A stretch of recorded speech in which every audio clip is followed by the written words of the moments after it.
Hey, welcome to another episode of Mental Health Mondays. I am Aaron, also known as Mind Runner. And my guest at this time, if you ever find yourself in danger, or even worse, if you're in a world of chaos, don't worry, because you can reach out to Ben Danger, because chaos is his middle name. In a world of chaos, one man makes a difference. Because chaos is his middle name.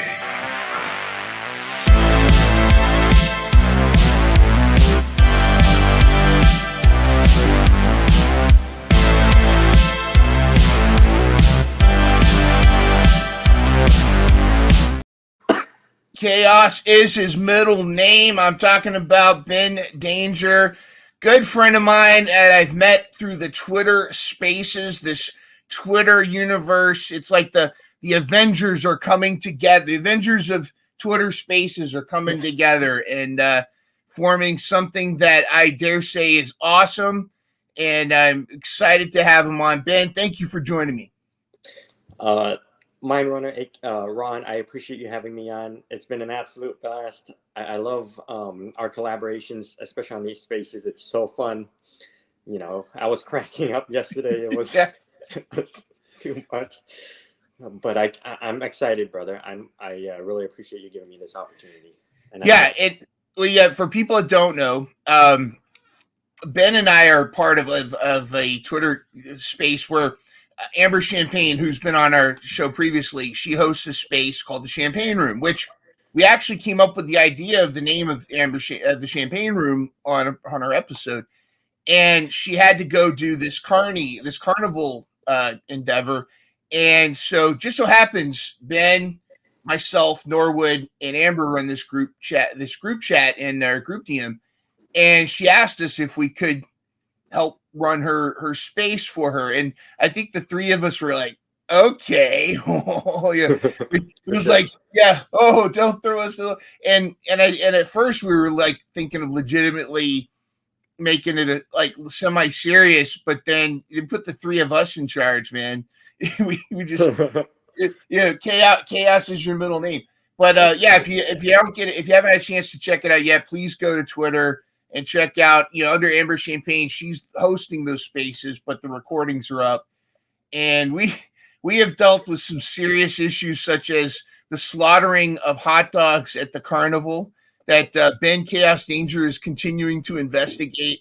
And it's just been a lot of fun, man. I hope you're having as much fun as I am. Yeah, absolutely. Like I said to you right before, like I was cracking up so much. It was hard for me to keep my composure. I lost it, and then as soon as that ended, I couldn't stop laughing. We just kept going, and that's why I love it so much. It's because, I think we all have that chemistry that really works, and I think when we kind of pick each other's brains and kind of like with Amber's, Carney and the way we planned it, it was really it wasn't really like, it was more spontaneous, and so we just kind of went back and forth and kind of just pitched ideas. So it wasn't we had fun with it. And I think that was really cool to be a part of, for sure. And the spontaneity too. Like there were moments where you just slid in those digs at the Patriots and Bill Belichick and Tom Brady. Like you would just slide those in. Like I think that Tom Brady is actually and that's just tremendous. I think that that spontaneity, I think, really adds to the whole thing. And it's funny you say that. And it's not like I hate the Patriots or I have a grudge against them at all. I really don't. I actually like Brady. Ever since he left New England and went to Tampa, you really saw that personality. And I just wanted to throw them in there because they're from like the Boston area, and I know Amber's from MA, so it was just kind of a little bit of a dig. But no, like I think that's kind of why I think we all work so well together. It's and then you do excellent work with the audio and visual yourself. I mean, thanks. The fact that you can have everybody's vocals in there, and then it's scary, like that one I did last night with the celebrity voices for Wang, for Wieners, and it sounds just like them. And of course I'm sitting there cracking up just listening to to the serious tone of Tom Hanks talking about how his poor meatball rolled off the floor and onto the floor and got smushed by Vin Diesel. That's just. Do you see? I mean, I feel like the four of us are onto something here. And just kind of speaking in general about Twitter Spaces or Twitter X Spaces, do you see kind of like, well, first Spaces, explain, kind of what Spaces are to you, but do you see kind of maybe more performative Spaces being kind of like a destination space? I think Spaces for me, it's kind of like, it's very similar to what I would call like a Zoom meeting, for example, or, Yeah. Where even though you technically can't see the other person, you can at least communicate with them. You can talk, almost like a phone call or a voice video chat, so to speak. Yeah. And the beauty of it is it builds like a personal human connection. And I think you definitely can get, more of like a response from the other person as far as like emotions. So it's more interesting, so to speak. And I think with Spaces, and what I really love so much about it is it's just really more so the positivity that I've been a part of. And I think it's really beautiful where people can come together, you can share your ideas and opinions, but you don't face the backlash, and you're not in an environment where everyone's arguing and there's personal attacks. As far as I'm concerned, with the Spaces I'm a part of, and I, you can speak for yourself, Mindrunner, but it's been very beautiful. Like, I mean, everyone's cordial. Everybody is respectful of one another, and I think it's going to go a long way. And I said this so many times, I think X or Twitter is going to be significantly better. I can't wait to see, how Spaces, are built upon. Imagine if you can incorporate kind of like very similar to StreamYard, where you can see actually the other person. I think it's really cool for sure. Be cool to be able to play videos in it too, and I know that people are groaning about Elon saying he might go to a full subscription service, but if that's the case, but if it also comes with like a lot of benefits, like being able to do video and be able to upload, like not just be limited at like 2-minute videos, be able to upload longer frame videos, I think that would be huge. Do you think that Twitter, like, because Twitter used to kind of be known as like a cesspool of negativity, but recently I feel like my experience has been so much more positive, and I've been on Twitter for a long time. But do you feel like Twitter has become kind of a thing where it's what you make of it, or do you feel like there's been some significant change overall in Twitter that has brought about a more positive experience that at least from your point of view? For sure. I think there's two parts to this. I think the first part is it depends on the environment you're in. Certain topics that get brought up, I think, can be negative. And, I'm just going to use this as an example, like politics. Usually when you get into that, people generally do get heated. And so with that being said, it's not uncommon to see people arguing, and, you're going to be in heated debates because of, how people are with their political views. But personally for me, because I don't really go into those environments, I always focus more on the positive aspect, so I avoid that in general. But for me, it's been very positive. And I say this all the time. It's, with all the negativity that we see in this world, and the fact that, people, are pretty much being pretty, I'm not saying everyone, but, people are kind of being, I guess, mean to one another. We don't need that on X, and I try to make it a positive environment for everyone. And it's why I preach so much on, just being kind, just being respectful, right? Yeah. And then just, just being positive. Like it doesn't take much out of your day to brighten up someone else's, right? Even if it's, cracking a joke or asking them how their day is, there's so many different ways you can do to bring a smile on someone else's face. And it's not, it'll make you feel better, and I think it'll brighten up their day as well, and it's going to brighten up the whole room. And I really personally believe that, for sure. It's perpetual, you feel better, they feel better, and it perpetuates itself. It's kind of like you get what you put out there, and if you're putting out negativity, you're going to attract negativity. But if you're putting out positive and supportive messages, it comes back to you. and Right. you attract. I feel like you attract your tribe. With lack of a better term, you kind of you find the people that like you for you and are attracted to more of that positivity. It's a shame. It's a shame we can't talk politics and be respectful and civil without getting heated. Maybe we will get to that point sometime, but I feel like and for people that aren't familiar with Twitter Spaces, it's exactly like Ben said. It's it's kind of like a group phone call right now. I mean, it's Right. like a Zoom without the pictures, but Right. it's really like one person hosts the space. You can have a co-host. You can control who comes up as a speaker and who doesn't. So you can stop a troll from jumping in and going, pineapple on Right. pizza sucks. You Yeah. can stop that kind of stuff. Exactly. But I feel like what's happening from a culture and from a social standpoint is we're becoming better communicators. And like you've been a huge part of so many different people's spaces. Last week's episode, not the episode I just recorded an hour ago, but with Blaze, I was chatting with Blaze, and she paid you a ton of compliments. I mean, it was almost I embarrassing. appreciate it. But no, I'm just kidding. Sure. But she was talking about how you've really been huge about helping people and helping spread that positivity and building people's confidence, and that's been tremendous. And I think that's a key with a lot of these spaces is people feel safe to share their feelings and not suddenly be swarmed with a lot of negativity. Right. Do you feel that way? I do, and I'm gonna pay a huge homage myself. Blaze is certainly one of those people that have inspired me to keep the positivity and kindness moving forward. She is very sweet. Like the interactions we've had, she's super kind, and she's just one of so many people I can thank. Mine Runner, you're another one. Oh, thank you. You and I, I appreciate everything you do for me. That the fact that you asked me to come on. I never expected the fact that what I'm doing would ever be recognized. Mm-hmm. And so to be asked to go on not only your podcast, but I was on Chris's podcast from last week, and I appreciate that so much. And then you also have Amber, who's a huge inspiration to me. I mean, I never thought, and I say it all the time, Amber became an overnight sensation. I think she said she came back to Twitter in like June.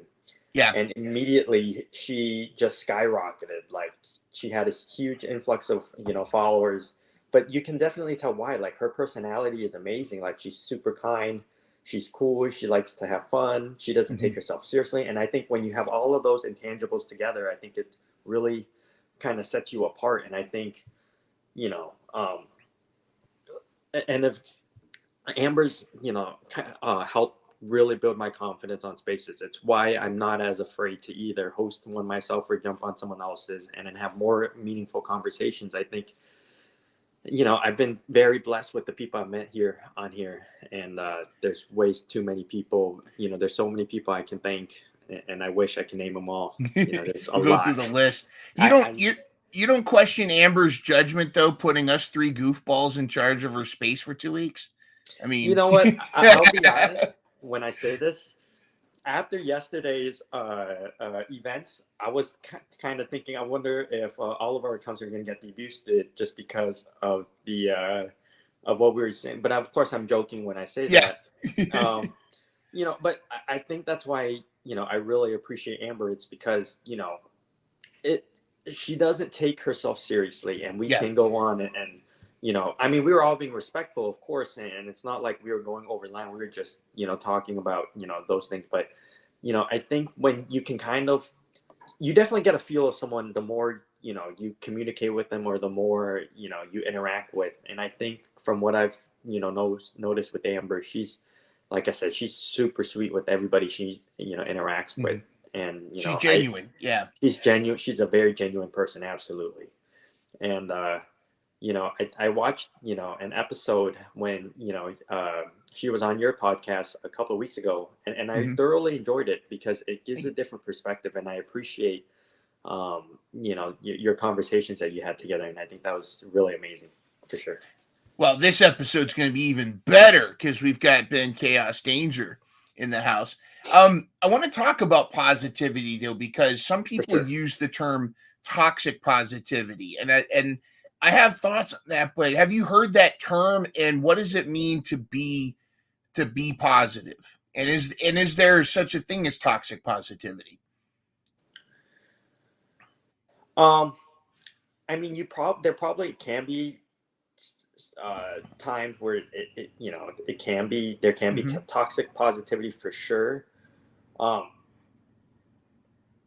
I'm not too sure how I would define that, because I don't know how you can be toxic but also be positive at the same time. It Yeah, would it be sounds hard for me. stupid, right? It does, Yeah. because like for me, I'm gonna be completely truthful when I say this. And as humans, we're always gonna have that day where it's not gonna be our best day. Like it's Hmm. going to be a little bit down, and it's going to be negative, right? We don't live in a utopian society, so you're not gonna have perfect day every single day of the year. It's just not gonna happen. But Exactly. at least for me, I always try to be as positive as I can be, and I always try to spread, joy and laughter with other people. I don't want Hmm. negativity to be spreading. I don't want to make people more depressed or sad, Yeah. because I think that's a horrible thing to do. And it's unfortunate how some people kind of live their life doing that, where they are intentionally trying to, you know, um, kind of spread that negativity, so to speak. Yeah. Make But themselves feel better by bringing exactly, others yeah, down. like Yeah. that's not, that's horrible. That like I it that's kind of an awful way to live, and I don't want Yeah. to be judgmental, but if and this is coming from me too, you know, years ago when I was 16, 17, I wasn't always like this. I wasn't really, I struggled with so many things in my life. Hmm. I talked several times where, depression and anxiety really, almost led me to take my own life. And I said this, and I'm not trying to go into that, because I know this isn't really what, our intentions are, but I think because of the experiences I've gone through, and the people that helped me along this, along the journey, it's really made me appreciate, that life is really worth living, and that you have to give Hmm. it another day. You have to give it a chance, because you never know. There'll be a light at the end of the tunnel, and you'll be thankful that you're still here, because Yeah. life is really short, and you never know, when your time's up, and you don't want any regrets. And I'm so thankful for the amazing people that have helped me get to this point. And I think because of them, I'm able to continue, being who I am. The fact that I'm, you know, uh, I don't want to be self-centered, but I do try to be as genuine to everyone that I meet. And I think all I want is for everyone to, just smile, just be, happy and positive, and just, be more down to earth, and kind of Hmm. just, just be, if anything, just be civil with one another. You don't always Yeah. have to agree, but at the bare minimum, just be civil. Like that's all I ask. If you're not having your best day, that's fine. We all have those days, but just be respectful, and just, it's not necessary to be judgmental, and it's not necessarily to be mean. But that's, Can Lakers and Celtics fans coexist? yeah. My best friend is a Celtics fan.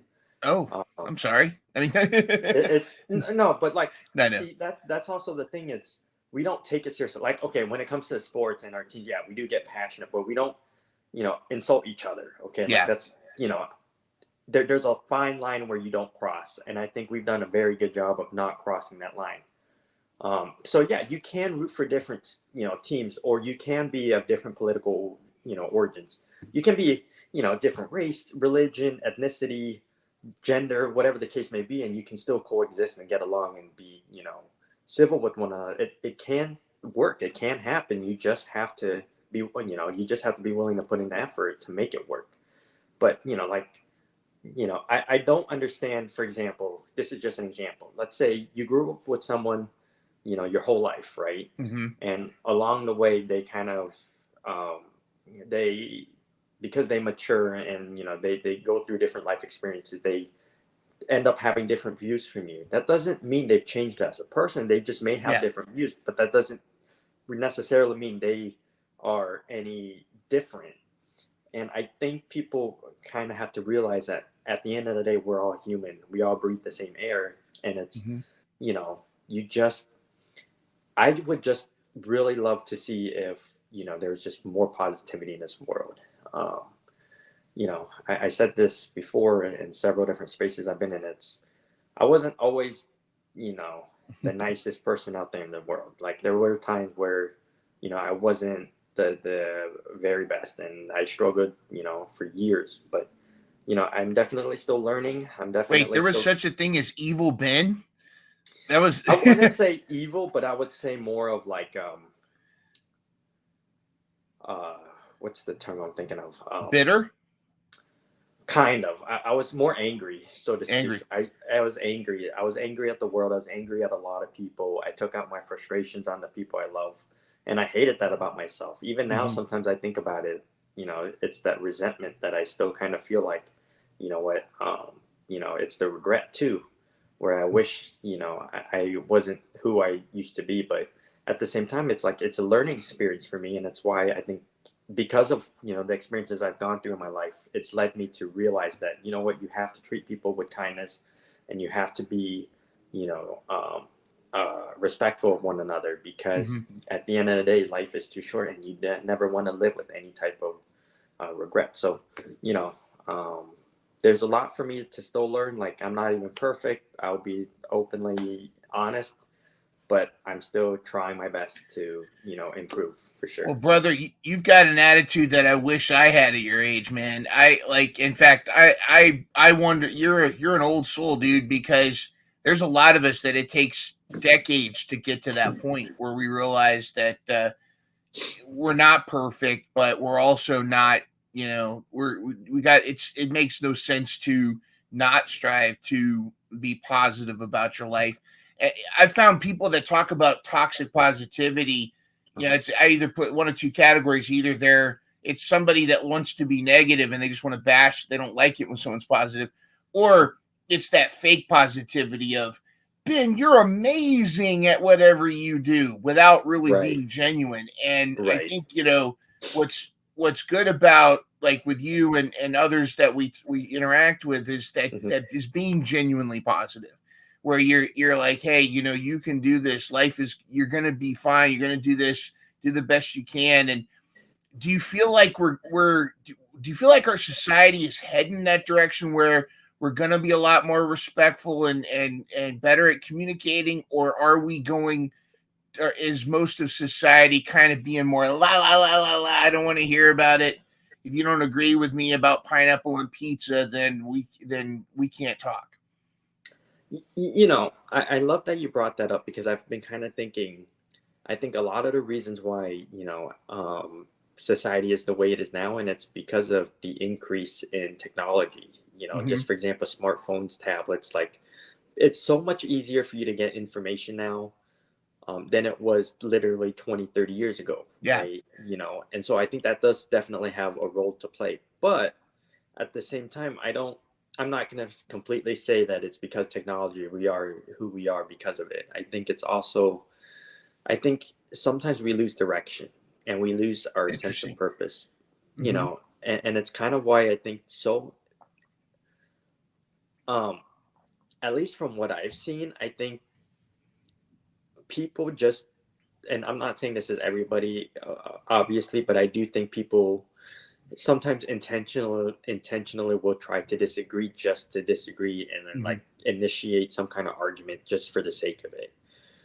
And I'm not saying everybody does that, but I feel like, at least from what I've seen recently, it's kind of the case. Because, for example, and I'm just going to use this as an example, you know, um, let's say, you know, you like putting mayo on your burger, for example. Someone else No. likes putting mayo on their burger too, but then they'll be like, they'll contradict their own statement. They'll be like, I don't like mayo on my burger. Yeah. And then maybe they want to initiate some kind of debate or argument for that. And I think it's kind of ridiculous, just because what's the point? It's food. Like it does not have to be a debate. If you don't like it, just leave it be and move on. But I think some people just want to get on other people's nerves, and so they'll go out of their way to try to initiate some kind of controversy to kind Yeah. of It's like you post, I like apples, and they reply, why do you hate bananas? Exactly. It's like, well, yeah. come on, I didn't say that. Yeah, for sure. Why'd you choose apples? All fruits matter. It's like, oh, come on, dude. Yeah, exactly. Yeah. Absolutely. Yeah, I think there's a lot to that. I do think there are people that just want to argue. I think it's important to also be flexible in your opinions and your takes too, and I Right. think that's where that genuine respect comes from. One of the things I love about the spaces you and I have shared is there's a general sense of acceptance where, I mean, we jerk around because we're trying to be funny too, but Right. Exactly. but there's also that understanding that everybody there is going to be respected and understood. One of the spaces I hopped in that you were hosting was really made me proud of you because you had actually got this one one woman to really open up about some of her past trauma, and Right. she was really, and you were being respectful and but honest with her too, and I think that's important because sometimes people can get so wrapped up in the drama around them that they forget that there's people willing to listen and willing to help. There are some people that are emotional vampires that will just suck the emotion out of you, but I think there is that thing where you want to be open and allow people to have that platform where they can be heard and be respected. Mhm. And I think that's tremendous. How important is it to have a space like that? It's really important, and I say it all the time. At least for my spaces, I always say there's really no topics that I don't allow any discussions. The only topic I kind of ask that people kind of steer away from is politics, and my only reasoning for that is just because I just really don't want to get to see arguments that lead to fights or any of that Mhm. nature. But anything else pretty much goes for me. And sometimes I make it an emphasis where whatever you need to share, whatever you're going through, I'm here for you. We're all here for you. And it's why I was so appreciative of the women that have come on and have shared their story, because I can't even imagine what it's like to go through all that, and then to have to come on, and talk about it. And for some people, by talking about it, it probably, uh, reignites that trauma. So it's even probably scarier for them. But I also appreciate the fact that they're so open about their past that it makes you really kind of understand where they're coming from. And, you really gain that better understanding of we as humans, and that we can come together, you know, and, in our times of need. And, to your point, yeah, when she came on, you know, it was I felt very heartfelt for her. Like I felt, Mhm. like I I can't imagine what it's like for her to go through all that, because, for me, that's scary. Like, she really opened up, a lot of her past, and it's really sad to hear sometimes, because you Mhm. never know what the other person went through throughout their life, right? That's huge. Yeah. That's huge. And I'm so appreciative of not only her but anyone that comes on and then also shares their story, because I think in some way, I think we can all relate, maybe not in identical circumstances, but I think maybe through some kind of spiritual connections, I think we can definitely relate, um, for sure. Do you think we as humans are more similar than different? I do because here's the thing, we may not all look alike, but it doesn't take away from the fact that, you know, we're all the same species, right? We Mhm. all, live in the same planet, and the thing is, just because we don't look the same or we don't look similar doesn't mean we're not, you know. Mhm. It just, it's just who we are as people. And I'm tired of the fact that people are getting judged based off of what they look like, or their beliefs or their ideas, because at the end of the day, why? Like, Yeah. it's not going to, just because you believe a certain way doesn't you mean I have to believe that same way. We can still, be respectful of each other, and still, um, be cordial, and then, just, love each other as humans. It goes a long way if, there's more respect and there's more love within the community. And I think, um, I think in some ways, I think we're doing somewhat of a better job at least from, Hmm. kind of my perspective. I think there's more of the, positivity, but then again, it's probably the environment I'm in. Like, I can't speak for everybody. Maybe, some other people, are in different, circumstances, but I do think we're on the right track as far as, kindness and positivity. How much of that though is cultivated by you, like purposely, or how much of that is how Twitter is today versus a couple years ago? Um, so if I break this down into, Twitter, for example, I think Hmm. Twitter years ago, I first came on the app in like 2015. And I came on, really thinking I would only use it for sports and to maybe talk to other fans. And then I kind of saw that the toxic base, fan Hmm. bases, and I was like, this isn't for me. And so I left, for years, never thinking I would ever go back. And then I think I went back in 2021, but I really wasn't active either. I was kind of just scoping and seeing how Twitter has evolved in the 6 years that I took a leave of absence. Hmm. And, I didn't really, it was better, but it wasn't like where I thought it would be. And so I left for 2 years, and then I came back this year in like March.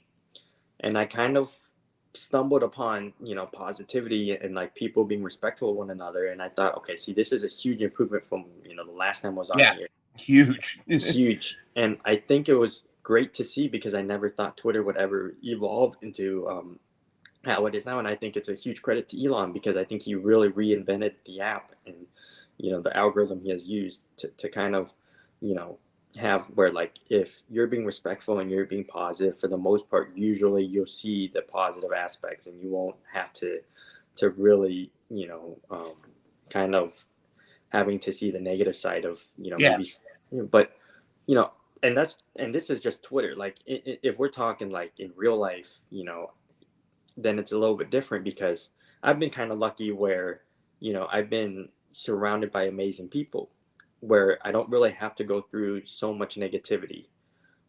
And I think in, personally from my community, um, I think it's been very beneficial for me because I think it helps me continue to be, continue the message of just being kind and being Hmm. respectful of other people.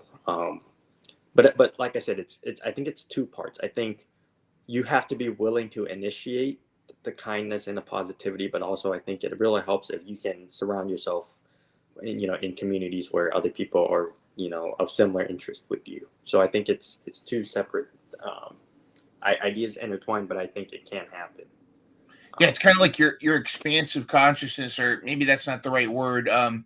Where you start to you cultivate a community. You kind of take on that similar vision, if you will. And if you Mhm. surround yourself with positive, supportive people, then you'll feel that support, and in turn, it's contagious. You'll be supportive, and everybody. It's like all the ships rise together, in a rising tide kind of thing. But if you surround yourself with negativity in a toxic environment, it's just going to bring you down. And I think Yeah. that's just so important to realize.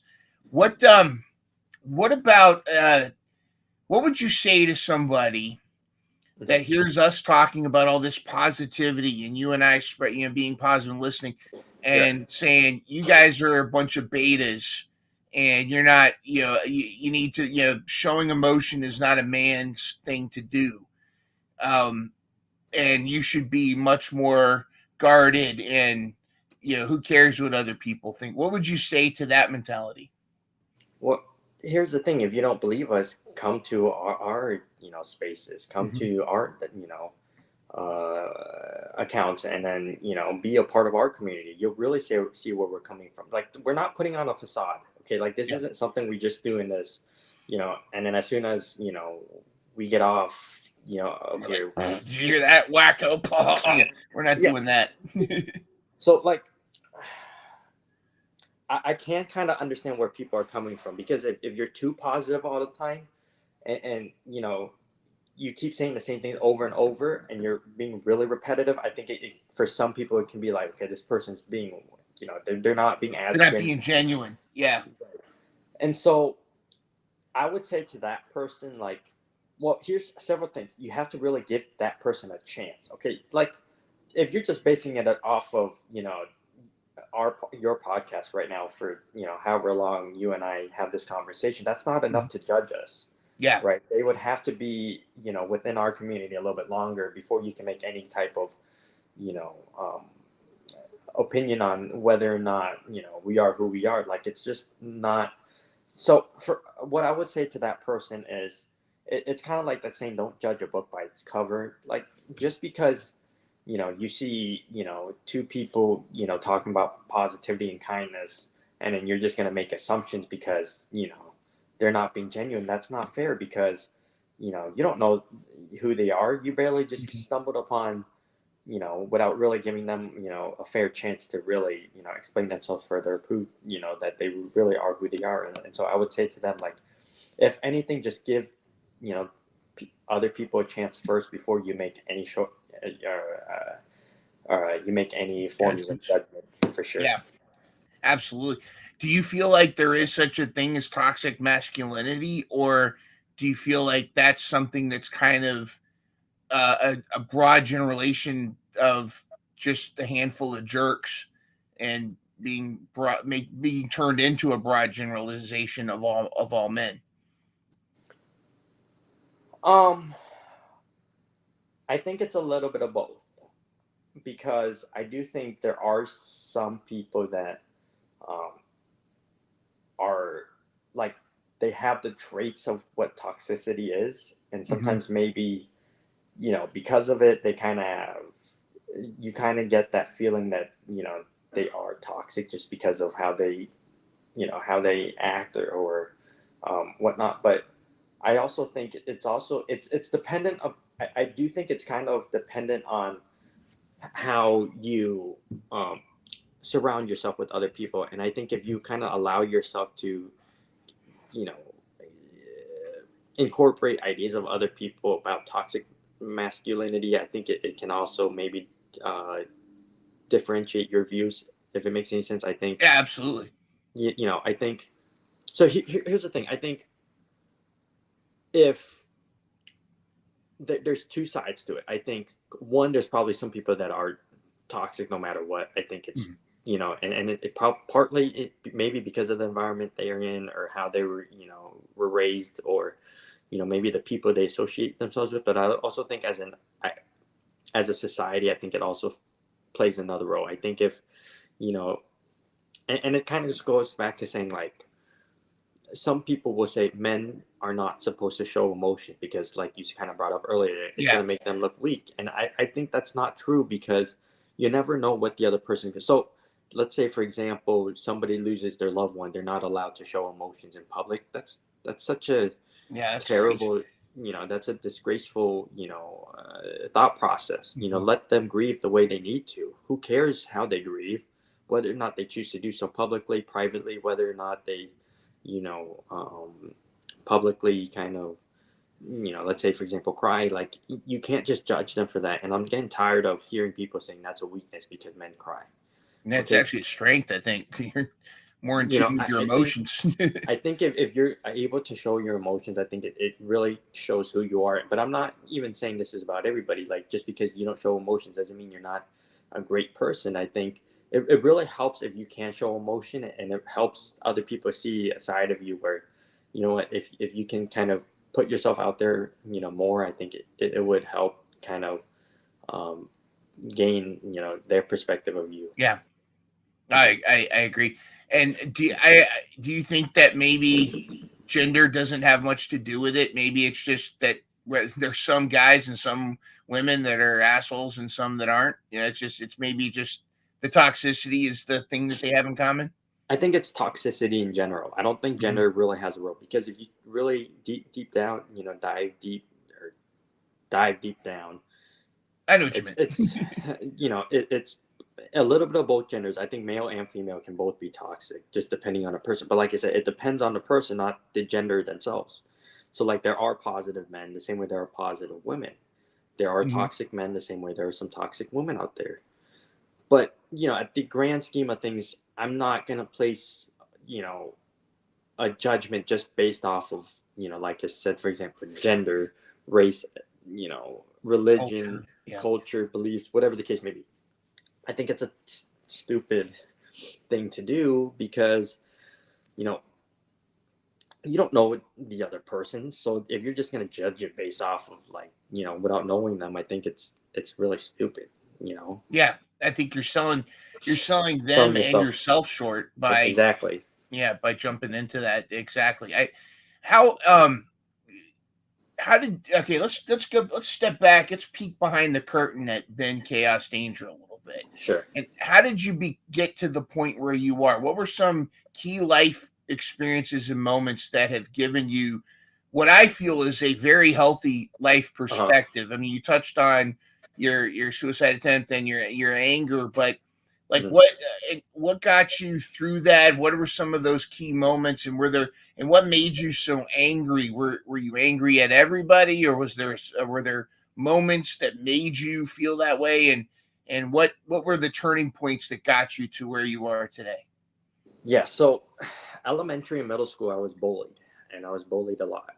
And I mean, like when I was tormented, and I hated going to school on certain days, or pretty much every day for that fact. And it also really didn't help that I didn't have a lot of friends. So like, I really didn't have, that much of a social life with other kids. Like I Mhm. had trouble fitting in, and I think, I so because I was bullied so bad, and I was tormented like really bad, I Mhm. think it led me to a dark place in my life. And what I mean by that is, I sometimes I took my frustrations out on other people. So, I went from literally being a victim to being in no different than being a bully, so to speak. I took out my Yeah, anger on other people, and I did, and I became exactly the same way they were to you me. became Like, the bully that you hated. Yeah. yeah, exactly. And to this day, like I hated myself for it because I knew I could have gone done things differently. Like I knew had I just told my parents from the very beginning, or had I just said to the teachers or the principal or whatever the case may be, then maybe I could have gotten the help that I needed where I didn't have to feel like I had to make someone else's life, more miserable. And maybe I didn't have to take out my anger on other people. So those events in my life kind of led me to why, like, I'm tired of who I was as a person, and I never want to, you know, um, go back to who I was then. And so I really changed the way I kind of thought of, you know, um, I really did a lot of reflecting, and I, got a lot of psychological help. Right, I had several therapists and psychiatrists help, you know, and then it's also I reached out to the people that I hurt, right, the people that I bullied, and Oh, good. I apologized for everything I did because I realized that, what I did to them was awful, right, and it takes a lot for someone to admit that, you know. Um, they made mistakes. Mhm. I feel like it shows. It's kind of like this. It takes a lot for someone to kind of admit that what they did was god awful. That it was a Mhm. horrendous thing to do. But also, I think it takes a lot of courage to come clean, and it takes a lot of courage to come out and apologize to all those that have wrong. And what, to my surprise, the people that I hurt really, they were like, that's middle school, that's high school, like don't worry about it, we're Mhm. adults now. I think, you know I do think part of it, as you age and as you mature, and also I think, with those two things in mind, I think you can overcome your past. But I also think you really need to help yourself, Yeah. and whether or not it means you have to surround yourself with better people, whether you need, professional help, or you just need someone there for you no matter what. I think, it can go a long way. And I really reflect on everything that I've, gone through in my life. And I think because of all the experiences, because of all the mistakes I made in my life, it's made me realize that my mistakes don't defy who I am now. Right. Yeah. It's, a part of me that of course I will always, regret, until the day I'm gone. But I also think, like, you know, it's there's more for me in this world where I can change. If I can just change your life, in just maybe even the smallest aspect, I think would make your life, and make your world a better, as a little bit better, even if it means just one day at a time, right? And I think for some people, I think they really need it. I know a lot of people in my life that really need the positivity because they are struggling, and sometimes you need hope. And I think if I can just give you know hope to other people, I think it's going to go a long way. Absolutely. And you've been described more by people other than me, but myself included, as a very, very empathic person. I think that's a trait you share. I'd like to think that. Mhm. And I feel like where it's like a spectrum, because I feel like there's people like us in the world that are very empathic. Mhm. They're like, we can sense other people's emotions, and we want others to be positive because it affects us. If they're Mhm. not, it bothers us.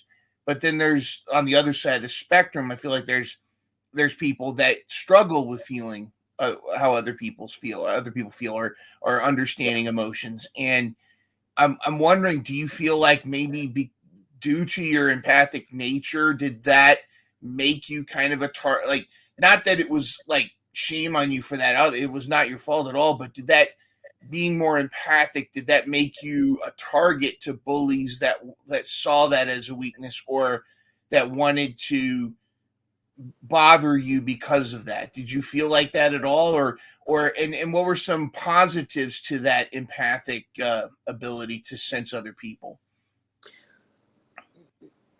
So, like, I've always been the type of person, like, to put this in a nice way, with the exception of how, because of all the torture that I went through, and the fact that there was a time in my life where I basically did the same thing. I've Hmm. always been kind of more empathetic towards other people. Like, I was never like that. Um, I can always sense what the other person is feeling. Like, I can Hmm. always kind of relate, and for the most part, I never straight up, or I never really judged the person for who they are. Like, if they needed someone to talk to, I was always there, willing to listen, to be their friend. And I think part of that, because I was more, I was kind of, um, I was more kind, so to speak. Like, I wasn't a jerk. It Yeah. kind of made me a target because I really never stood my ground. And because I really never stood for myself, I think it made me an easier target compared to the other kids. Hmm. But also, I think because of how I am as a person, I think it's easier for me, um, you know, to feel empathy for other people, and it's why, like, I won't, like, I at this point in my life, I don't have a mean bone in my body, so I can't go out, there and just straight up being a jerk for no reason. Like, I just can't do that, just because that's just, ever since I was younger, I just couldn't do that. Yeah, Right? it's It was not your never, nature. it was, yeah, exactly. It's not in my nature to do so. Like, but at the same time, like, with some exceptions where, okay, there were times where I just felt like I needed to let my frustrations out and my anger out. I Hmm. just am not the type of person to kind of just be a jerk, right? Like, that's just Yeah. not, I just can't. First, but I think that's also a good thing, because then, I think it's more susceptible to, other people. It's easier for other people to approach. So, people aren't as weary. So I think there's positives and negatives, but I really believe more on the positive side of things, for sure. Yeah, and the things that you went through shaped who you are today. I feel Right, like you have exactly. a, we both, Blaze and I, have called you an old soul, and I think it's because you have a much healthier life perspective at such a young age, where some people go their whole lives and never really fully have grasp a lot of the thoughts that you have. But it also, like, it comes with the price. I mean, it means that you might have to have gone through those things to shape where you Mhm. are today. Do you forgive yourself for those dark moments where you were the bully, and where you were angry at yourself? Have you found forgiveness with yourself with that? No, and here's the thing. It's because I was such a hateful person, and because I was so angry at the world. I don't think there will. I've learned to live with it, and I've learned to move on, and I've learned to live a life where like I'm not the same person. Like I've learned to change, and I've learned to be better, right? Like I'm not perfect, so I still will make mistakes. I won't make the same type of mistakes, but I will probably make many different types of mistakes throughout my life. So I, I don't forgive myself, but the thing is, a lot of like sometimes what I'll do is I'll reflect, and I kind of it's almost Okay. in a sense it's almost kind of like time traveling. It's going back to that period of my life where I really look back at all the mistakes that I've made, the people that I've hurt, and really kind of regret what I did because um that's not who I am, right? Hmm. I I just I just didn't know how to handle my emotions, and I think had I really made the concerted effort to reach out and get the help that I needed, maybe I wouldn't have been such a hateful person. Um, so I never forgave myself, but I use it as a learning process. I used it Hmm. as motivations for me not to ever go back to that point in my life because, like I said, I was you know bottom of the barrel. I was super depressed. I mean, I went through a whole lot that, I never want to go through again. And I think, it's definitely, that's why I appreciate, the fact that I am given a second chance and that I am given another opportunity to prove that, I can, change and I can be a difference maker for so many other people that probably have went through, similar situations that I went through. And I think I try to use that as a message where it doesn't matter what you did in the past. It just matters what you do moving forward and Yeah. the progress you can make. And I think that's a really important thing for people to understand. And like I said, there's some things you can't forgive people, and I get that depending on what they did. Absolutely, I can absolutely understand, especially if it's something heinous. I get it. Hmm. But also I think you really have to decide, if they did something at like 15 years old, for example, versus, let's say they're, 55, that is like 40 years or so, worth of, changing their life Yeah. around and, going through a different experience. So I think you really have to be an open mind.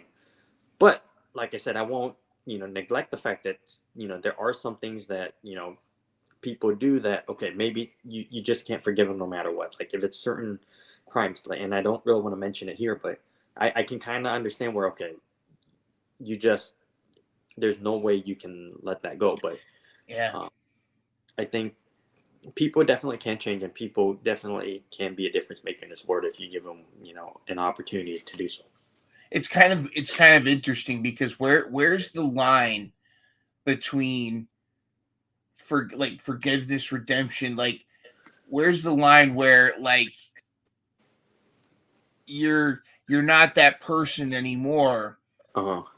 So like, for example, if somebody that you like, let's say you kick somebody in the shins when you were in the fifth grade, Hmm. and you took their lunch money, and now Uh-huh. here you are years later, you're a totally different person, have a different perspective, Hmm. and let's say you're let's say you become a celebrity, and then all of a sudden TMZ comes out, well, hey, yeah, but did you hear that Ben Danger was a bully in school? Yeah, it's Uh-huh. like, at what point where does the forgiveness and redemption where's the room for redemption and forgiveness? And like, are we still in that cancel culture mode where regardless of what you've done to repair yourself, your past is still, you still have to hold yourself accountable to your past, which could make sense, but Hmm. also like, how much, where's the room for redemption and forgiveness in that? So it does. Okay, so like I think trust is a hard Mhm. thing for people to win back sometimes, and I Yeah. think if you hurt someone that bad, I think it's going. There may never be a relationship to repair. Like they may never forgive you. It's sometimes that happens, and sometimes you're just gonna have to live with it. No matter how much you've changed, no matter how much good you've done for society. Sometimes you hurt someone so badly they just can't find it in their own Yeah. heart to forgive you, and it just happens. So I think it's a fine line. I think it's not that they if they do forgive you, they're not going to forgive you right away. It could be years, decades. It could be several decades later. Who knows? So, and also, I think the other thing is you can't expect everyone to forgive you too. I think sometimes you just have to learn that it is what it is, Mhm. and you just have to move on and move forward with your life. And I think, but that doesn't mean you can't change. Like just because what who you were 30 years ago, that doesn't mean you're the same person you are now. Of course not. You can change, you can evolve, and you can redeem yourself. And I believe everyone should be given that chance to at least, if anything, get redemption. um but yeah, I think I really Let me, don't know. let Go me ahead. flip it around. Let me flip it Okay. around. Let's say someone that one of the bullies that, let's say two of the bullies that bullied you Okay. as are now adults, and one of them has reached out to you, and one Okay. of them has, all right, neither one of them have reached out to you, but one of them has gone through like a change where they whether it's a religion or what have you, and they've changed their ways. They've decided that they're not going to, they're putting their past behind them. Uh-huh. They've gone to therapy. They've gone through the process of changing who they are. They've Mhm. written about their past and how they didn't like who they are, and they truly have done things to, like, I guess what I'm trying to ask you is, like, where do, like, is it actions, or like how do you win that trust back? Like if you have the other bully just was like, sorry, life is tough, but yeah, I don't care if you got bullied. Like, is it about sincerity, or do actions need to speak louder than words in order for that trust and forgiveness to take place? I think it's both. I think it's sincerity and I think it's actions. Okay. And also I think it would go a long way if that person reached out. It Yeah. like and I went back, like I reached out to the people that I've hurt and to the Mhm. people that, I bullied, so to speak. And I think it goes a long way because, we live in an age where with social media it is easier to find other people.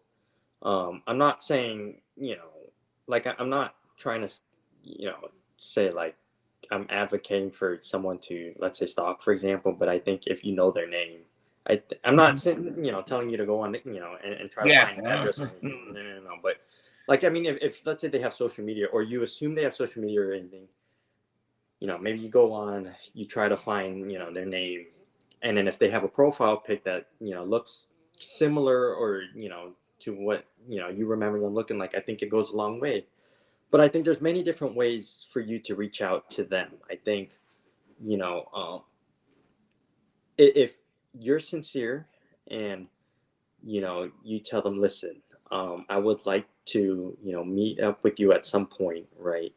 Maybe offer my sincere apologies for what I made you go through when we were younger. Even if the other person says no, I think at least it shows you're willing to kind of um, own up to your mistakes, and at least kind of come to the realization that Mhm. you're trying to um, close up the wounds, so to speak, to make amends. Yeah. um, it's not going to work with everybody, but I think it goes a long way with some people where maybe you can. It may take a long time maybe for you to win their trust at some point, but also I think it, like I said, you have to reach out, you have to do everything you can to get in contact with that person, and then for them to be willing to meet up. Is uh, there a statute of limitations on that kind of stuff? Like is there a point where, like, it's so in the past that really they're a different person, and you shouldn't, because I remember when I was like 15, 16 years old, some of my life perspective, I had no clue what the world was about. And I was a military brat. I lived in a bunch of different countries, and I thought of myself as very worldly, but I really was an idiot. And then when I was in my 20s, I thought I knew everything. And then I got out in the world, and the world kicked me in the teeth, and that's when I realized I didn't know squat. But like, if I met me at 20, I would think that guy's an asshole. But it's like how do I, like, when we get into this cancel culture mentality of bringing down people for stuff they did in their distant past, like, at what point do we evaluate who they are today versus, I mean, it's kind of, and again, I don't know the answer, because on one hand, I'm like, you need to be responsible for your actions your whole Right. your whole life. But Right. the other side is like, you also need to acknowledge growth and redemption. Uh-huh. You know what I'm saying? So I'm kind of like, Right. I don't know where that line is. And you may have touched on the point of it. Maybe it depends on the actions and being genuine since then. Right. Okay, like sometimes it may be decades before you come into contact with that person, even if it means like social media, for example, Mhm.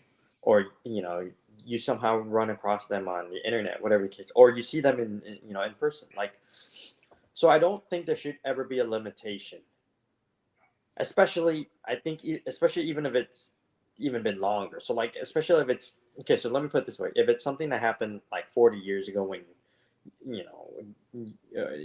you were 15, I think it should be a different of a perspective, right? Because it's been so Mhm. long. There's been so much time where time has passed where it's where you can prove that you're not the same person. So I think there shouldn't be a limitation. However, I think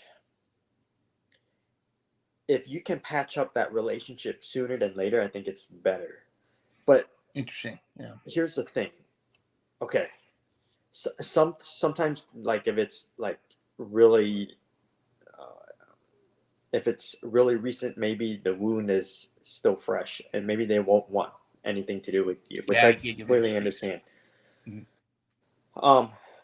But I don't know how.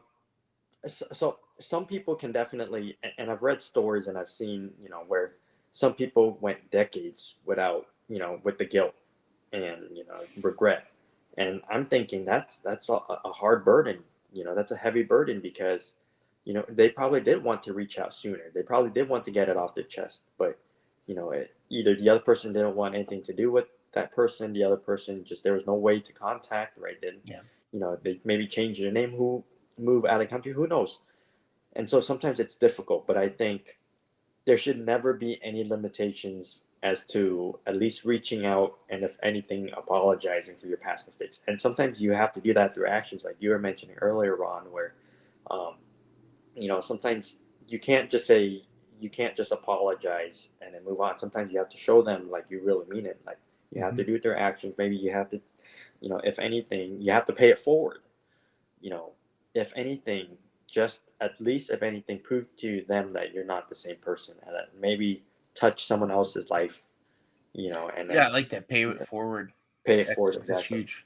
Mhm. I want to switch gears. Yeah, I think you're absolutely knocking it out of the park there. I really agree with everything you're spitting. The I used the slang from what the kids do. No cap, dab. I'm not Yeah. sussy baka. All right, we're going to take a quick break from solving all of the world's problems to tell you about a good friend of mine and a service she's offering. Are you tired of feeling like your dream financial future is out of reach? Are you struggling with overwhelming debt, trying to pay off your home early, or simply wanting to give more? Well, my good friend Vanessa Rutter Jackson is here to help. An educator and military veteran, Vanessa is here to guide you through the confusion and make your dream financial future a reality.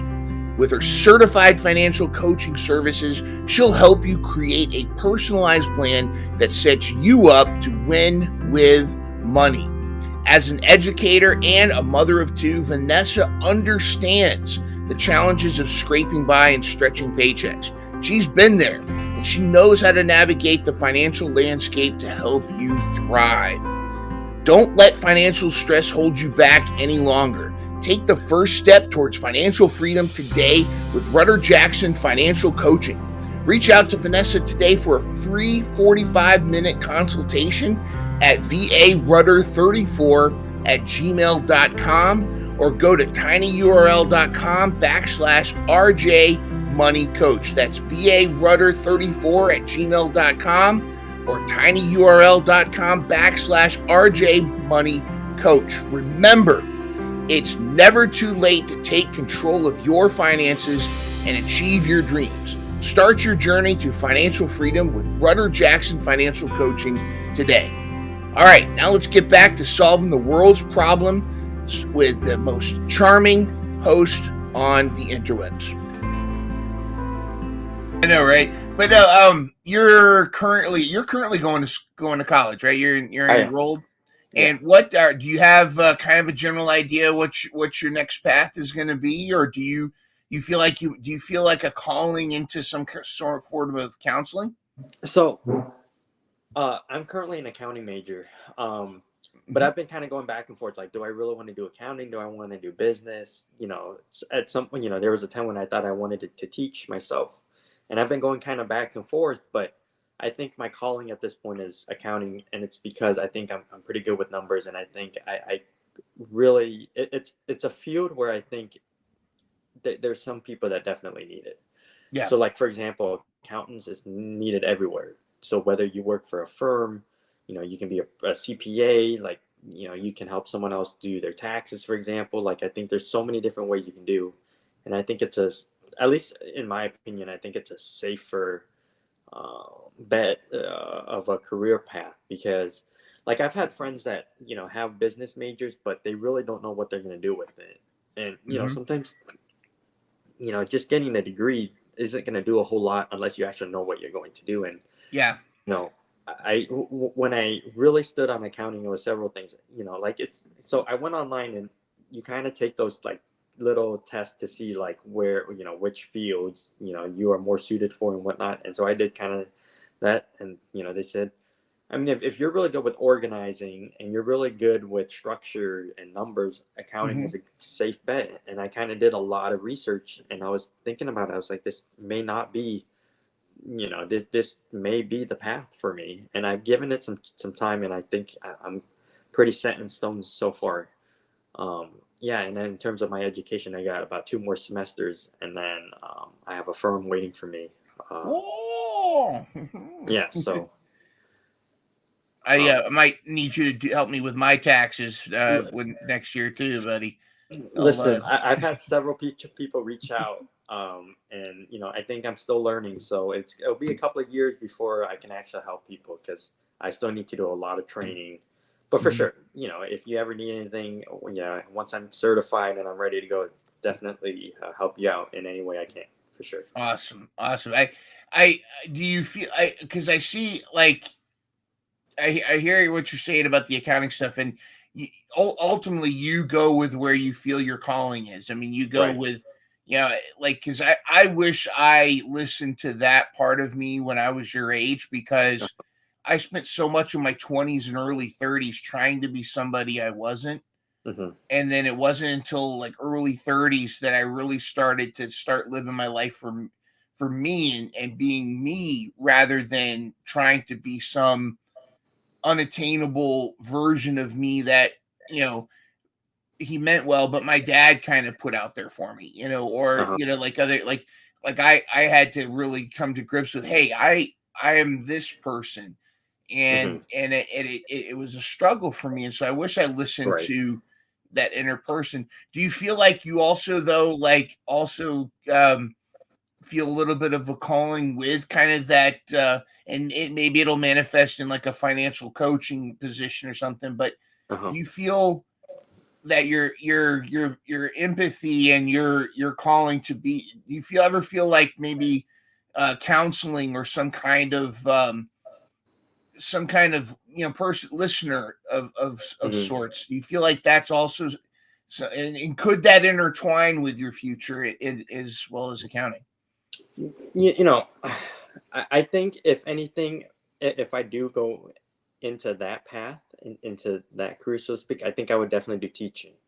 And the Hmm. reason for me with teaching is, I think there's been so many inspirational people in my life that have, got me to this point, that have inspired me to get to where I am. Hmm. And certainly my previous teachers and my current professors as well have done a huge part. And I said, if accounting isn't my calling and I decide to go a different path, I think teaching is my calling for sure. I think it would be my second calling. I think if I can inspire the students to be the very best, and to pursue their dreams, and to help inspire them in any way I can, I think I would definitely, it's definitely something I would really consider. And I think, I said this before, where teachers get so underappreciated because sometimes they can make a huge impact on someone's life.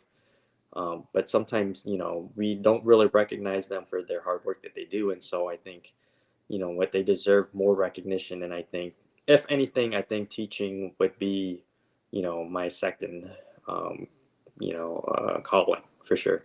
I think you'd be awesome. I think you'd be so many kids' favorite teacher. Just the Ben chaos danger part, but I like your sense of humor as well as like your life perspective, and uh-huh, there's so much more to teaching than the curriculum, than the right, math and reading. exactly. There's that you're a life coach when you're a Uh-huh, teacher, and you might find a little Ben, where like, I've been there before, buddy. Hey, let me explain to you what I went through and that kind of thing. And so yeah, definitely consider. I think you'd be obviously. I think you'd be great at whatever you set your mind to. But mhm. yeah, man, I think you'd make a great teacher as well. So that's good stuff, man. I think with teaching, and the thing where I really appreciate it's like what you were mentioning. I think it's a human perspective of just trying to Mhm. touch someone else's heart. Yeah. And I think there's so many different ways you can do that.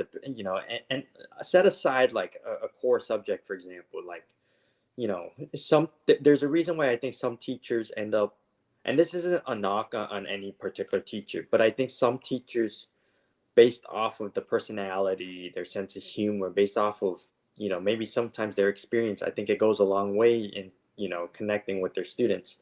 Hmm. And I've noticed, like, the teachers that are willing to put themselves out there more, the teachers that are willing to you know kind of set some time apart where they can actually help, you know in a sense, it's almost like being a counselor for the student. Like, Yeah. if you can go out of your way to say, hey, listen, if you ever need anything, you can always come see me. I'm always here. I'll always listen to whatever you have to say. I can be like, you know kind of like a good friend, for example, Yeah. or And be you're. someone, Mhm. like a mentor, for example. I think it's going to go a long way with the students, because they'll really look up to you. And I think for me, there's been some teachers that have definitely inspired me more so than others. And it Kind of going really. back to what you said. Okay, I was just Oh, saying, going back to go what ahead. you said earlier, Uh-huh. not knowing where people are coming from and walking in their shoes, you might be the most positive influence in their life at that time. Like, you don't Hmm. know what their home life is like. You don't know what's going on with mom and dad. You their your interaction, you might be the one person that listens to them and Uh-huh. gives them and makes them feel important. And for a kid to feel that, yeah, it's tremendous. Hmm. Yeah, for sure. I think the other thing that and let's set aside the fact that teachers also, with their profession, they're underpaid, and so sometimes they do have to purchase the supplies out of pocket. Hmm.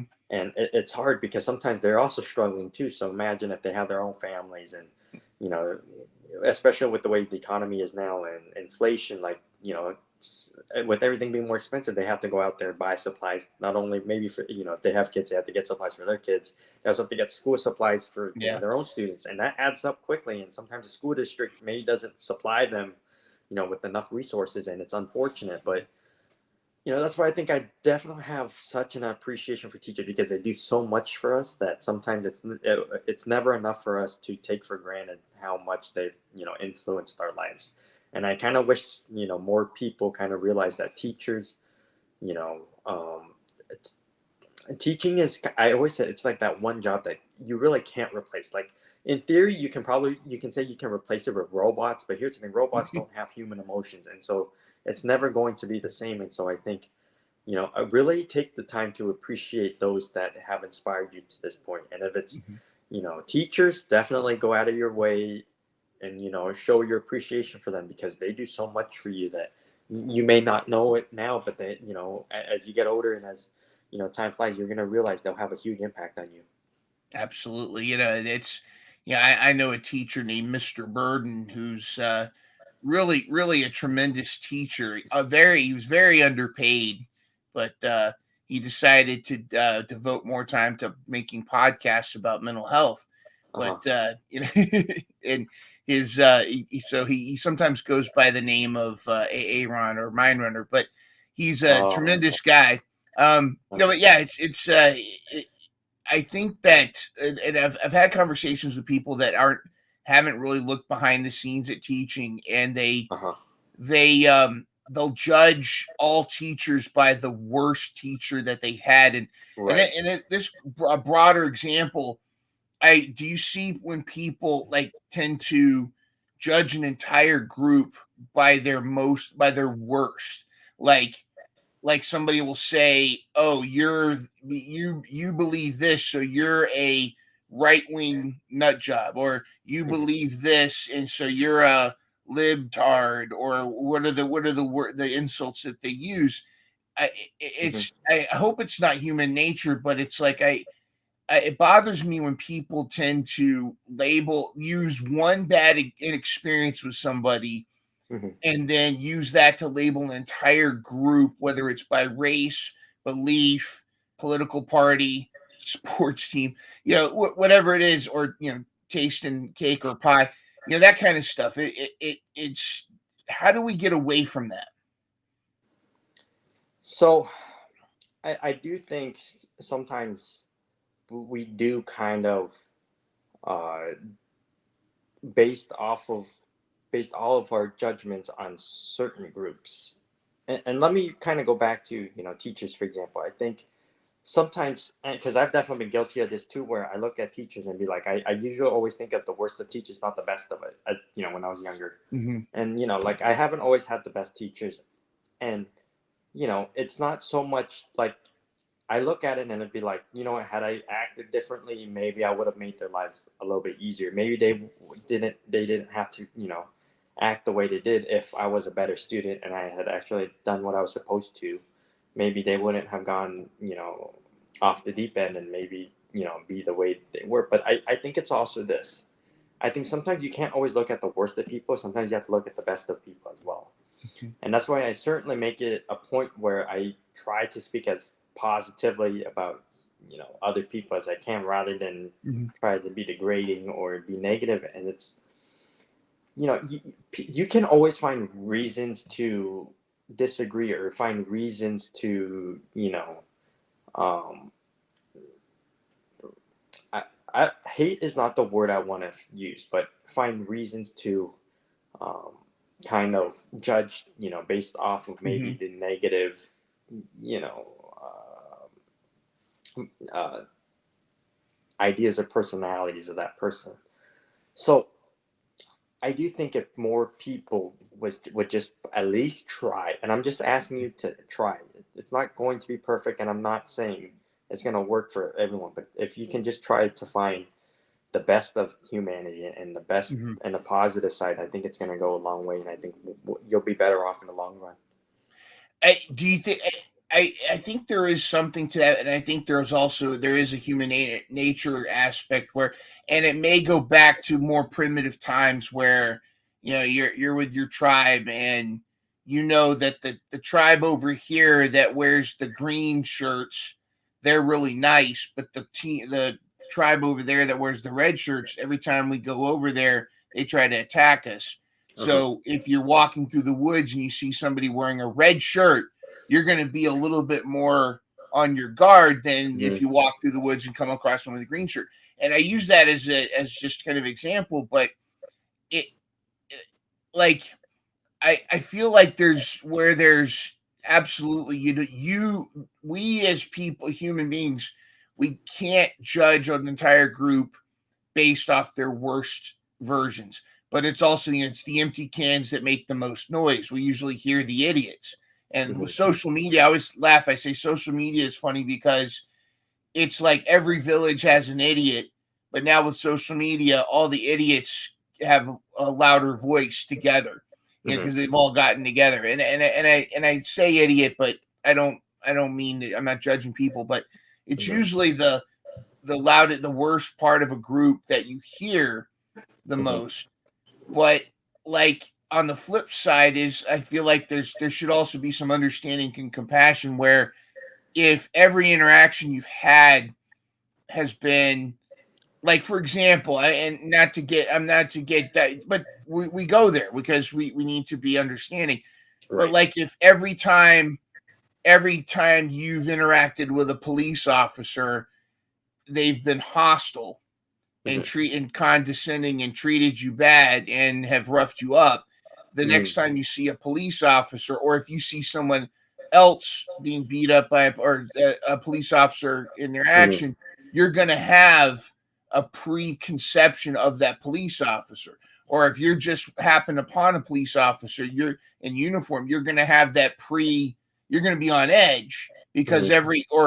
or every time you've seen a friend of yours interact with a police officer, it's always been negative, then you're going to have that interaction. But it's also, you've got to temper that with, this police officer I'm seeing might be different. Mhm. And so I feel like sometimes it's hard. I think it's human nature for us to prejudge, because I think that's a fundamental defense mechanism that we have. It's the same reason why, hey, Slag ate that berry and he died, so I'm not going to eat those berries. But Mhm. Slog ate these berries and he said they tasted good, so I'm gonna eat those berries. Mhm. But a flip side, I think it's so important, we have to temper that with, like, the understanding that a bad experience with a certain group of people doesn't mean everyone in that group is the same way. Does that make sense? Right. Yeah, absolutely. I think what it is, sometimes people, it's almost like judging a book by its cover. So, Yeah. because you've had one bad experience with someone, let's say in a professional field, for example, so someone else working in that same professional field, because you're going to feel some type of resentment, you're going to treat that person exact same way because you feel like you were wrong. And I think it's Mhm. unfortunate the way that society is. It's, to your point, I don't like talking about police brutality, and it's because it's one of those. It almost goes back to politics. No matter what, I think people will always try to find a reason to counter argue with you, no matter Yeah. what. But like for example, like let's say for example, police officer pulls someone over, and this police officer isn't a good officer, right? He's Mhm. considered a dirty cop, and maybe he roughs up whoever, and then that person decides, what, because I've had this horrible experience with this cop, the next cop I see, I'm just going to treat them the exact same way, like because that Be more on officer, guard. Yeah. right, because that officer degraded me, I'm not going to give the other officer a chance to do the same thing. And so it's unfortunate the way um, life works. And I think it's unfair that because at the end of the day, I think sometimes people don't realize that it's more of a personality thing rather than like Yeah. anything else. And so some people are just straight up, jerks. And so Yeah. like, and it's unfortunate because I kind of wish, or I really wish, things were different. Like imagine, see, here's the thing. Most cops, I do believe, are good people overall. Okay, most. Okay, of course you have some that are, just, Yeah. Willy Wonkas, and just believe that they're better than everybody else, right? So, but most cops are good people, and I do believe that. And so I don't think you can just judge the small percentage of the ones that are bad on the overall the great police officers that actually do protect and serve their communities. but that's just one small example. I mean, you can do anything else. Like, I knew someone that, had a horrible experience with their physician, which almost ended up killing them just because of the medication they were prescribed when they really didn't need it versus, and so, sometimes they would take out their anger on other physicians because they believe, Yeah. and so it's so unfortunate. I think people just really need to come to realization that, just look at the broader picture and just look at, sometimes it's it's down to the individual person, not necessarily to their affiliation, if that makes any sense. It does. Like I can see where, like, and I've even had this personal experience where, like, I'll have bad experience with a physician, and it makes me much more leery about going to the hospital or going to get a checkup Right. because of that bad experience. But then Uh-huh. that next doctor or physician, the next one might be completely different, and I might Uh-huh. have a much better experience. And plus, I'm ultimately harming myself.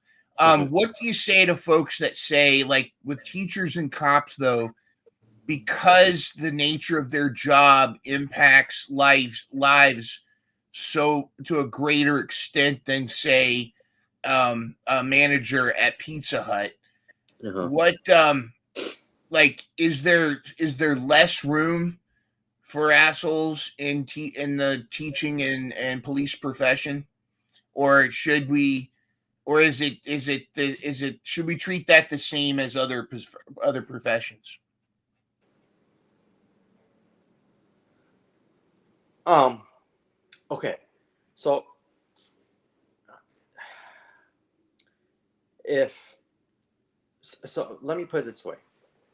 Physicians, like if you're talking about like physicians, okay, their main primary job is to do everything they can to make sure you're healthy, and then do everything they can to really get you anything you need in terms to maintain, to help either keep you alive or whatever the Mhm. case may be.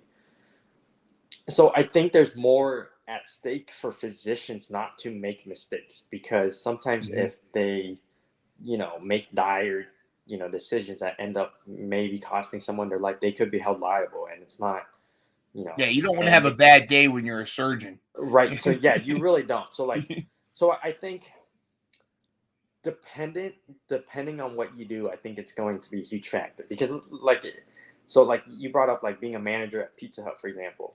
Okay, like let's say, your workers screw up someone's pizza. It's not the end of the world, right? Like, granted, your customer's not going to be happy and they may not come back, but it's not going to be detrimental to you personally. But if you're a physician and you prescribe someone something they don't need and it ends up, let's say for example, costing them their life, then there's several things. You could be charged with a crime, you could be Mhm. held liable for their death, and like there's so many different things that can happen to you. So I think it's dependent, but I don't think it should be treated any differently. I just, Should we um, have a higher standard, though? Should we maybe have a oh, higher standard for physicians, police, and teachers than we do? And again, I'm a teacher, but I've also been a Pizza Hut manager, so I can speak on both worlds. I'm so sick of the breadsticks from Pizza Hut because I've had to live with that smell for so long. But I mean, like, should we have a higher standard for positions that have more of an impact on people's lives? okay. And I Um, appreciate you giving this whole your attention, because I know this is not an easy question because I'm not sure. that's a very hard question, because I almost want to play devil's advocate, Okay, because there's steelman two it. sides to this. Okay, so for one side, you can say yes, it should be a higher standard, because like you were mentioning earlier, physicians, they you don't want to make a mistake where it's going to end up costing them their life, and you Yeah. don't want to ever be in a predicament where you could be held liable for their death. And Hmm. it's and oftentimes it does end up being a crime, even though maybe you didn't intentionally try to do it, but so I think in some aspects, yes, there should be a, uh, they should be held more responsible, so to speak. To a higher standard, maybe, yeah. Higher standard, exactly. Whereas I think if you're just working if you're just a manager for UPS, for example, where your job is to oversee, your workers and making sure all the packages get accounted for and delivered to the right. Like if somebody, if you misplace their package, yeah, the customer is going to get angry. They may get frustrated, and you may get held liable for the package that's lost. But at least with that case, in that circumstance, it's not the end of the world. Like, that package probably isn't going to cost you that much compared to, let's say, a physician, with, let's say, their patient, right? But I can also make the argument that maybe everybody should be held to the same standards where, whatever actions you do, you should be held responsible. But I see that. I know, right? Because I don't. Okay, personally, like if I'm speaking for me, I think there should be a little bit of a higher standard, because certain professions and certain careers and jobs are more important to the extent that, like, if you're a paramedic, if you're a physician, you're a police officer, your job is is to protect and serve. If you're an officer, if you're a paramedic, you're doing everything you can to rescue and save lives, right? But also those jobs are difficult too, because you could be doing everything you can to try to save them, and sometimes it's not enough. Yeah.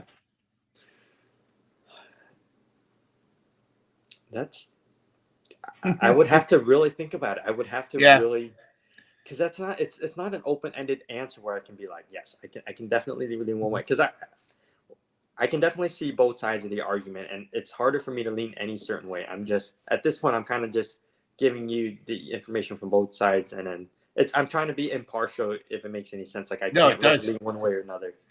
It's a tough question. I'm with you right there, dude. So, hey, in the comments, everybody, tell us what your thoughts are. Should there be a higher standard, and depending on the impact or the profession, and maybe that'll be a cool space.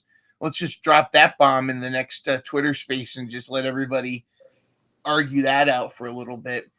But Ben, this has been fantastic, dude. I hope this is the first of many having you on here. Sure. Blaze has actually brought this up, and I actually think we need to do this. She mentioned that we need to get yourself on my. We need to do a panel of you, Blaze, Amber, Norwood, Chris.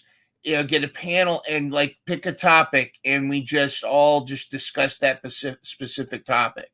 I think that would be that'd be a tremendous thing. I'm going to set that up. I'm going to think if I could set that up probably mid-October, and where we could all just hop on like this, and we'll be like Hollywood Squares. We'll just be all kind of in a matrix and like a round table. Yeah. I think that would be cool. That would be amazing for sure, to see everybody on and have a conversation with everybody all at once. I think that would be amazing.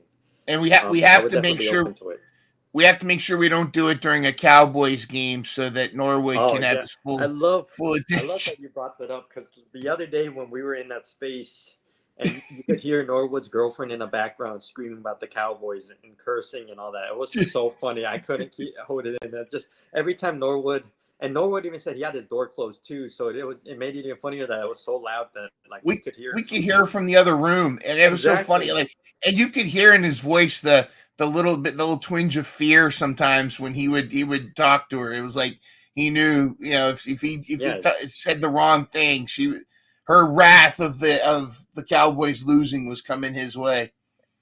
Yeah, you can tell in that household she's the boss, and he has to listen to her because he's afraid. Well, yeah, no, Norwood gets the last word in every conversation. It's always yes, dear, whatever you say.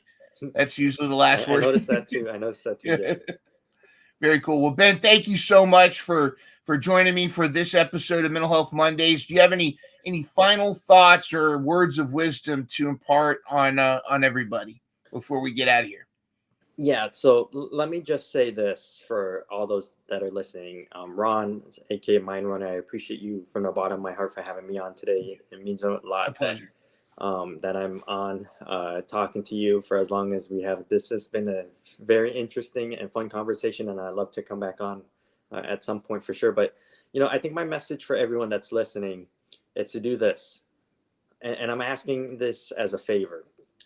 It doesn't take much to pay it forward, and it doesn't take much to just go out of your way to help anyone in need. And I think if you can just spread a little bit of kindness and a little bit of joy in someone else's life, it'll make a huge difference in their life. And you never know. So that's my one asking of you. But like I said, uh, Ron, you're absolutely amazing. I appreciate you having me on. This has been a blast for sure.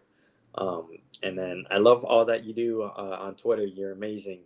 Your Thank you. abilities to have, to get the audio and visuals and to make, the little skits and the videos. It makes my day, especially yesterday, the wings when, because we could listen to it, but it's not until, you showed us the video where I was dying. It was even because I couldn't visually visualize until I actually saw the clip, but that was amazing. Like Oh, I thank you. laughed my ass off, or you laughed my ass off. But I know definitely, exactly. I appreciate all that you do, and I think mental health is definitely an important issue for a lot of people. And I do think your platform is going to help so many. And I can't wait to see Thank you. the guests that you bring up because I think you yourself have a lot of wisdom, and Thank you. you can definitely inspire so many other people. And I think, and that's the one thing that I admire about you for sure. Thank you, Ben. It's awesome. Feelings mutual. You are awesome. I Great stuff. appreciate that. This has been an awesome moment here. Please, by all means, jump on Twitter X, find the spaces. You'll likely find one of us chatting away in one of these Twitter spaces. Just give it a listen, Uh-huh. and it'll definitely fill your bucket. You'll definitely and just kind of the same mission statement as Mental Health Mondays. Ben shares it is that you're not alone out there. That we are all humans, and we're all Mhm. trying to do the best we can. And surround yourself. If you want to surround yourself with positive people, come check us out, and we will welcome you with open arms, and we might even make you laugh with our 8-year-old or 12-year-old humor. So, For all sure. Yeah, come right, check us have a out. good one, and thanks for tuning in. Thank you, everybody.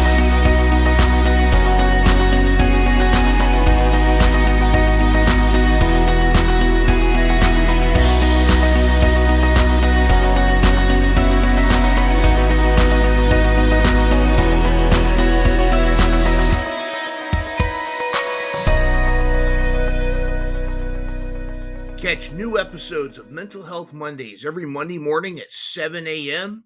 Start your week off with a smile and some inspiration.